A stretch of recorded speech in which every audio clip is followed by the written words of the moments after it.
Hey guys, Ramsey here. Welcome to another video. Today we have a bit of a eulogy video because today, unfortunately, Alain Delon has passed away. And Alain Delon, for me, sort of signifies everything that a celebrity perfume house should be, if you will. He was one of the earlier actors and celebrities in general to hop on the fragrance licensing game, if you will. And I have three different scents of his in my collection. But I have two. I have two versions of the first one, which I actually have done a comparison video on, and we'll talk a little bit about that. But this video is going to be part maybe like homage to the great Alain Delon, because for me, when I think of French actors, Alain Delon comes to mind first and foremost. I mean, his face is sort of the face of French acting for me. And actually, it just goes to show when he passed away today, the French president, who I'm not a fan of, but I have to give him credit for this, sent out like maybe like a honorary like tweet, if you will, to the family and everything, and Alain Delon's sort of life and honoring his life. So that just goes to show you the gravity and the power that Alain Delon had, not just in the movie world, but in the whole political sphere and the country of France itself. So we're going to talk a little bit about sort of his life. We're going to talk about some of the fragrances in my collection, and I think it'll just be a good sort of homage video to celebrate the life of the great Alain Delon. I don't have all of his fragrances. Maybe his most famous fragrance I don't have. It's called Samouraï. It goes back to the year 1995, and it actually was originally launched under the Alain Delon brand, but then it became so big that Samouraï became its own brand, and they started doing flankers of flankers of flankers. There's 3 pages of Samouraï fragrances in Parfumo under the Samouraï brand. That kind of spun off of the Alain Delon brand, if you will. So the fragrance Samouraï takes its name from the 1967 film Les Samouraï, where Alain Delon very famously played a big role in that film. He was a star of that film. And since the 90s, numerous scents have appeared in the Samouraï line. They've been bought and sold multiple times. The Leak very famously had the line for a little bit. And there was like a separation, I think, in 2007 between Alain Delon and Samouraï brands, but that's one that I don't even have in the collection. So that's a very popular line in Japan, from my understanding. And I think predominantly they kind of stay in the Japanese market, but I would love to have an original bottle of Samouraï. I would love to have a couple original bottles from the collection in his original collection that I don't have, like Alain Delon Plus is the other one that's really big on my wish list. It's a flanker of his very first creation, which is just known as Alain Delon. Came out in 1980. We'll talk about this, but the Plus is a flanker that came out in 87. So I don't have Samouraï, I don't have Plus. So there's still, I'm not done collecting Alain Delon fragrances in a perfect world. But it is a house that really, I would say, influenced my journey. And so we're going to talk a little bit about the fragrances. But first, I want to talk about the man, because Alain Delon was born Alain Fabien Maurice Marcel Delon. Powerful name. November 8th, 1935. So he was about 88 years old. Hell of a life, by the way. You give me 88 years right now at 39, I think I would take it. No questions asked. His parents divorced when he was 4, and he very famously accompanied a friend, Brigitte Auber, who was an actress, to a film festival where he was discovered by representatives of the film industry and was almost offered a contract right there on the spot. He was a little bit of a pretty boy.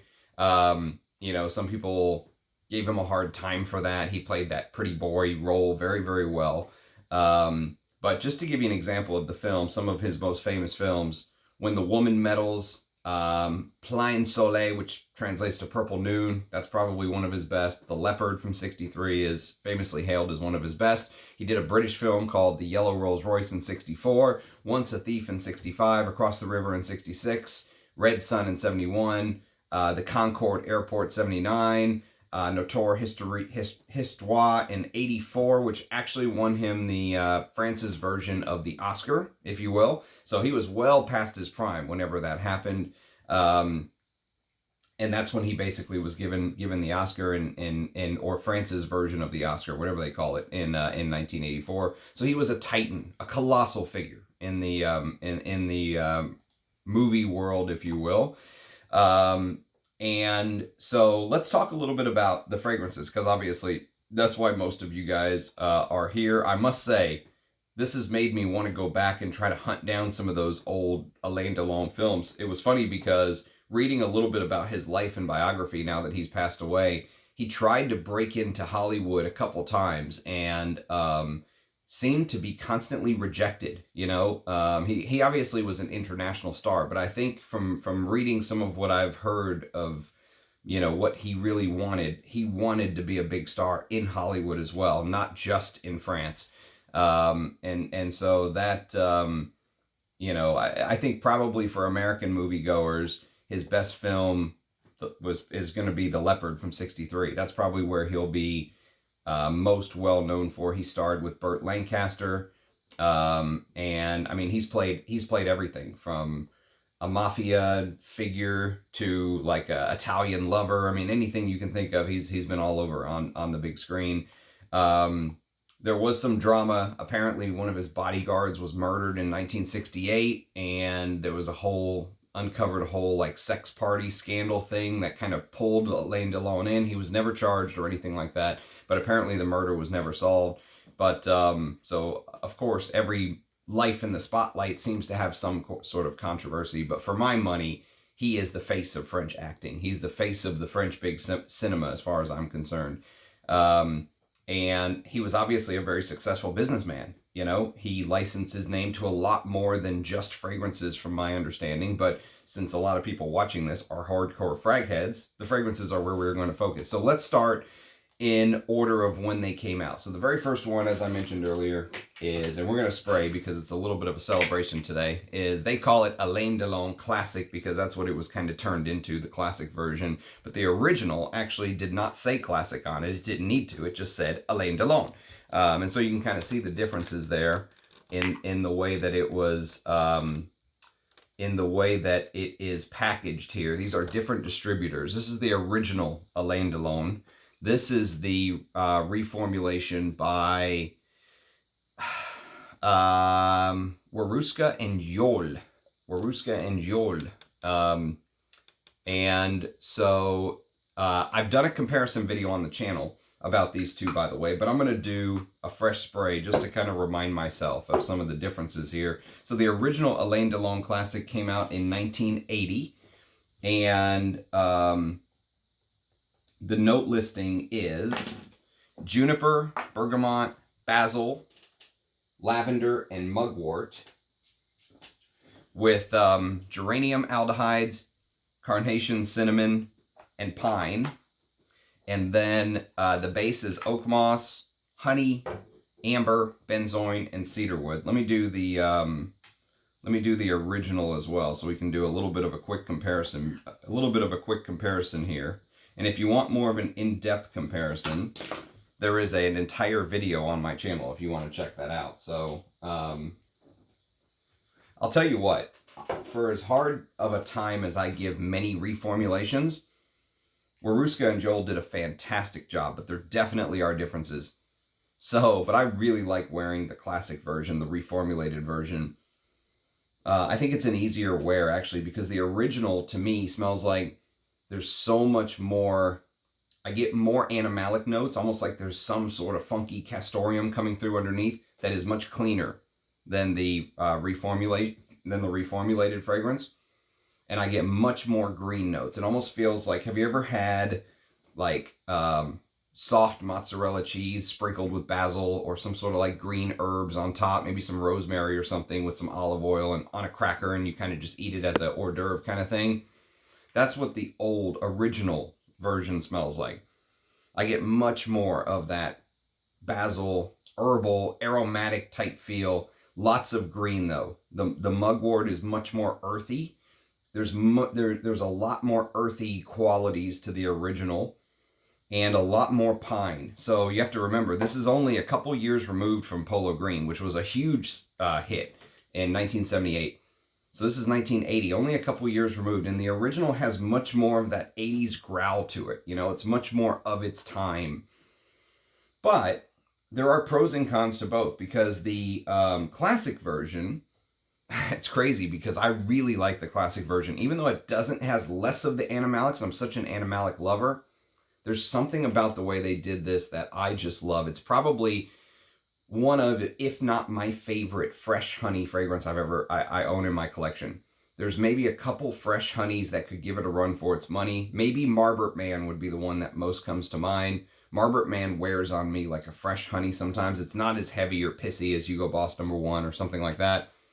But if you like fresh honey, like L'Envol by Cartier, this just absolutely blows it out of the water to me. And the focus is so much on the geranium, and it leans much more fougere, right? So this really smells like a fougere, a proper fougere up and down. And they've made the honey in a way where you get it right away, but it's fresh. You know, it's not super animalic, it's not pissy, but obviously it's been changed. It's been changed from the original. They're both amazing fragrances. Like if you gave me these two sticks and I had no idea they were the same fragrance, but one was reformulated kind of later on by a different company, I would have no clue they were even the same fragrance. The original is much more like Yatagan, with that sort of like forest floor, undisturbed leaves. You know, you're walking around and you kick them up and you kind of just unearth this bacteria laden, you know how leaves sometimes cover the ground, and mold and mildew and bacteria can grow under there, and it's like a hot spot, and then you come along, kick the leaves if you've been walking in the forest, and all of a sudden you get this hit of the rain and the elements and everything just kind of batted down on the leaves and the earth and the soil. That's a little bit what the original smells like. The original is much more a product of its time, whereas the classic is probably much easier to wear for the average person. Honestly, I love them both. They both do kind of different things. The original is much more smoky. There's something in here that gives off this animalic smoky character. It smells like there's hints of frankincense coming through here. Whereas here, you get much more, the classic version, you get much more sort of airy aldehydes. It makes it feel very fresh. You do get this ambery benzoin, but the green notes are heavily tuned down, in the classic version. But obviously, most people would ask, well, most fragrance houses are geared towards women first, especially back then. Men didn't wear fragrance even as much as they do nowadays. But Alain Delon was a very famous masculine movie star. He was like a playboy. He was like the playboy of France in his heyday in the 60s and 70s, right? And so it does make sense that the very first fragrance was marketed towards men. I'm sure there were a lot of men at the time that, would have loved to live Alain Delon's life at the time. And so that's what these fragrances were selling. They were probably originally selling to men, and it makes perfect sense. But he very quickly corrected the fact that he did not have a women's fragrance out right away. It only took about a year, because in 1980, he put his name to Alain Delon, the original. In 1981, he released Le Temps d'Aimer. I know my French is probably making French people everywhere's ears bleed profusely, but Le Temps d'Aimer. And this is a floral animalic fragrance from 1981. I think this and you can see sort of his logo, the Alain Delon that was created. You can see the logo here as well. That's what they kind of created for his brand. And the classic version, it's very flat, but if you ever get an original bottle of this with the cap, which mine doesn't have because it's a tester and it says so right there in the biggest font you've ever seen in your life. But if you ever find an original like this with the cap, that AD right here on the front will be like raised, almost like it's 3D, like you can feel it embossed into the cap. But I like his little logo that they created. But Le Temps d'Aimer it's very interesting, because you think about these celebrity houses as being maybe like copycats in some way or following the trend, but with Alain Delon, it really feels the opposite. It feels like sometimes he was actually leading the trend. And this is one very interesting such example, because I would probably call this a And this is one of those pressurized atomizers. Like I could just hold this down, it would just spray and spray and spray. I hate that. But so this is considered to be like an animalic floral fragrance, but there are hints of what's coming in the 80s. So if you like things like Obsession, if you like the Oriental vibe that really came on in the 80s, especially for women's and men's fragrances, to be fair. But, you know, I'm thinking about things like Obsession, KL by Karl Lagerfeld, you know, stuff like that. This is one such fragrance that you really have to get your nose on. It is hard to find because it is discontinued. Everything I'm going to show you is discontinued, unfortunately. So some of these you're really going to have to hunt for. But if you're into collecting fragrances, especially rarer or harder to find fragrances, these are worth your time. All right, let's put it that way. There are some celebrity fragrances which are not worth the time. Alain Delon is a house that is worth the time. So this opens up with aldehydes, this beautiful Brazilian rosewood. This is completely unisex to me, even though it's marketed towards women. And yes, there is a big floral heart in here, huge floral heart. There's so many masculine notes in here that I have no problem wearing this. It's the Brazilian rosewood is one. There's some green notes in here. Probably some sort of Artemisia even, which is another masculine note. Maybe it's galbanum. It could be galbanum. There's some peach. There's clove, which is a masculine note to me. And then you hit the big heart of feminine notes: gardenia, jasmine, orris root, rose, and ylang ylang, with a base of amber, civet, castoreum, leather, oak moss, patchouli, styrax, and vanilla. And that ambery base, the dry down, the depth of these 80s fragrances, especially these big oriental fragrances with a hint of green, like think of something like Muscat Cartier, okay? Think of something like Muscat Cartier. That's a good starting point. And then just imagine kind of what it turned into as the 80s rolled on, with this big aldehydic top, beautiful Brazilian rosewood, and a huge floral heart. That's Le Temps de Aimer. And it's really kind of a lost gem amongst the Alain Delon lineup, if you will.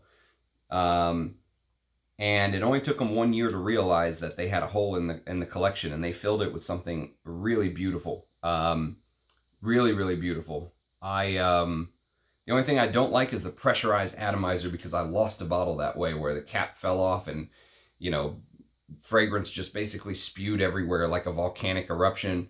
Now, the room smelled great for months, but I lost 75-80% of a bottle. That is very rare and hard to find. Those pressurized atomizers can be a bitch. When they work, they're amazing. When they don't work, or like, for example, if they run out of pressure, if the juice is almost like stuck in there. It's a pain in the ass. Man, this is beautiful. I need to talk about these. I did the original comparison video, but these others need to be discussed. So that brings us to my final Alain Delon fragrance, and it is from 1987. And I know there's a lot of folks who have been waiting for a review of this, and this will definitely get a Vintage Hall of Fame review, because I really think that this is probably the best Alain Delon fragrance.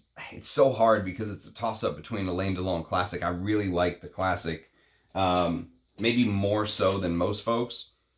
But yeah, the Classic to me is very underrated, very, very underrated. But this one is known far and wide, and it is the great Iquitos. According to Fragrantica, perfumed by Gerard Anthony, who is one of the greatest perfumers. He's on Mount Rushmore for me of perfumers. And you can see I have 2 bottles. One was a gift. One I actually paid for. And so this came from the great Anouge as a tester. This is a tester. This actually was a splash, and it came with an atomizer or a splash. So you know me, I like to spray, so I just stuck the atomizer on. But I do have the cap; it's in the box. But Iquitos, basically, if you look at the shape of the bottle, it came out in 1987, and the advertisement was a snake head. And so if you look, the shape of the bottle is supposed to look like the head of a snake coming at you, you know? And so the advertisement is all about planes flying over faraway jungles. And, for example, I could try to read what it says. Iquitos, les nouvelles eau de toilette pour hommes de Alain Delon. I guess the little blurb there says succumb to your temptation. But there's a snake kind of coming down from the top of the advertisement. The bottle is in the center of the screen, and around the bottle is this green hue. It almost looks like a sunrise, but in like pure green. And the eyes of the snake are this color green right here, the same green as, actually they're this color green, the same green as the cap. This is the color of the cap, by the way. And so brilliant advertisement. But what makes this fragrance even more famous is that this juice right here, Gerard Anthony's juice, that is listed and marketed as Iquitos for men, was originally supposed to be, it barely lost out to the winner of the fragrance that ended up becoming Dior's Poison. Okay? So this is a vintage Esprit de Parfum, but Dior's Poison, and it's very interesting. This is a very interesting case study for those of you who really want to kind of take the next step in perfumery, or studying perfumery, let's say, or studying the history of perfumery. Because this is a fragrance marketed towards women. This is a fragrance marketed towards men. They both were competing for the same brief. This one won. So what ended up happening was this became kind of a brief without a home. So Alain Delon said, I'll have that, thank you very much. Put it in a masculine bottle because a couple years had gone by since Poison was released, or a year or two. And marketed towards men because fragrance styles sort of changed as time went on. And so as we got into the late 80s, this very floral style became very popular for men. It became very popular to have masculine targeted fragrance with huge floral hearts in them. You could think of things like Tenere by Paco Rabanne as an example. So according to Parfumo, now the note listings vary wildly, okay? Parfumo says this is cardamom, ginger, mandarin orange in the top, rose, cedar, patchouli, sandalwood, and vetiver in the heart, with musk, leather, and amber in the base. Fragrantica says fruity notes, green notes, coriander, nutmeg, flower, mandarin orange, and lemon in the top, with rose, aldehydes, honey, jasmine, ylang, ginger, lily of the valley, cardamom, and orris root in the middle notes, with a base of civet, oak moss, leather, castoreum, sandalwood, patchouli, musk, amber, vanilla, cedar, and vetiver. Now, usually I'm a Parfumo guy, but in this case, I think Fragrantica probably has it more right than wrong. And Iquitos, basically, if you want my 1,000-foot overview, it is a very, very musky boy, okay? It's a very, very musky boy with this beautiful floral heart that will definitely remind you of Poison. You can tell they were fighting for the same brief. Let's put it that way. If you put Poison on a blotter and you put Iquitos on a blotter, you can tell they were fighting for the same brief. Now, for me, my taste, I'll take Iquitos over Poison. Even though Poison's the more famous of the two, this is much more to my liking. It doesn't have that huge tuberose note, although you get something that sort of recreates that floral heart in a way that will remind you a little bit of Poison, even though there's no tuberose. And they've done it with jasmine, ylang, which ylang can sometimes feel very elastic, you know, like you're pulling on a piece of bubble gum, and lily of the valley. And lily of the valley adds this big powdery aspect. The powdery notes in here come from lily of the valley and orris root. Those two make this fragrance very powdery, and yet there's something that is pulling this very powdery, overly, you know, feminine created style to the masculine side with spices, green notes, and this animalic note in the base. And I actually prefer the way the animalics are done in Iquitos to Poison, personally, my 2 cents. I think the civet, the castoreum, and the castoreum comes across very leathered, very warm. There's a big amount of warmth to this, but it's a very, very musky affair, okay? You have to get that in your head. When you wear this wears much muskier than, let's say, Poison. Poison focuses on the honeyed, sort of tuberose aspect, and this is still big, but it's not as big as Poison, okay? So I'll do a full review one of these days, but Iquitos, I think it's an absolute masterpiece. If it is a Gerard Anthony, which I would like to see it show up on Parfumo as well. I don't know why they don't have it as Gerard Anthony. I don't know why the note listings don't necessarily agree. I would like to learn. I would like to have more information on Iquitos. But one thing you cannot deny is that it worked out perfect because Alain Delon got sort of what most people consider his masterpiece. It's very sad this is discontinued because, my God, man, what a fragrance. So beautiful.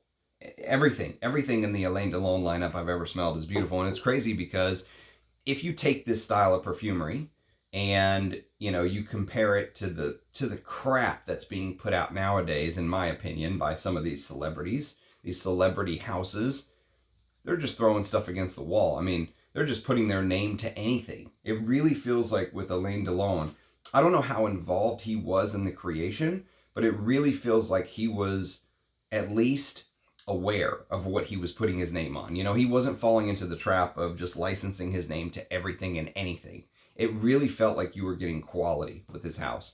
That's why, to me, he's one of the premier sort of celebrity houses, if you will, in the fragrance world. And unfortunately, everything I've shown you is discontinued today. And like I said, I would love to add Alain Delon Plus, which came out in '87. And I would love to add Samouraï, an original bottle of Samouraï from the mid-90s. But other than that, I mean, other than those two, I think he released another one called Pharos from '97. And that's on the wish list, but that would be, you know, after Samouraï and, you know, definitely after Alain Delon Plus. Alain Delon Plus would be my preferred, my next wish list. Although there is another one called Alain by Alain Delon, and the bottle kind of looks similar to this. There's no release year, and I've never heard anyone talk about it on YouTube, but Parfumo does have an entry for it, and that would be very interesting. Discontinued, of course. And there's actually a Alain Delon Pour Femme that came out, which looks like this bottle, but it actually says Pour Femme. So there are some others that, you know, are just so rare. I've never even heard anyone talk about them. So maybe over, you know, years and years of hunting, I'll uncover some juice here or there of some of those other really rare Alain Delon fragrances.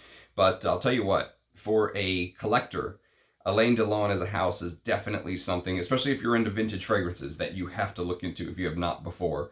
Definitely worth the hunt. I mean, it would be so easy for me to say Iquitos is just my favorite, but man, I love Alain Delon Classic. It is, they are both everything. Even the women's version, which is not my favorite, it's awesome. I mean, it's almost like a harbinger of things to come in the 80s, you know, and if you know where the 80s goes, it's amazing that they were here in 1981. And so yes, I mean, it's a very sad day for film lovers, and, you know, people like me who basically only know, honestly, I only know of Alain Delon because of the fragrances. And that's the only reason I've really stumbled across him. And so he's touched so many different lives over his life. And, you know, this was just sort of an homage video, a rest in peace, if you will, shout out to celebrate his life. I'm sure that's what he would have wanted. And a life well lived, I must say. So if you have any stories to share about Alain Delon, leave them in the comments. You know, I like doing these videos now and then just as a, you know, marker in time. We'll look back a year or two from now and see this Alain Delon video. 88 years old is a hell of a life. So rest in peace, Alain. Thanks for watching, everybody. Cheers, guys, and I'll catch you next time. Bye-bye.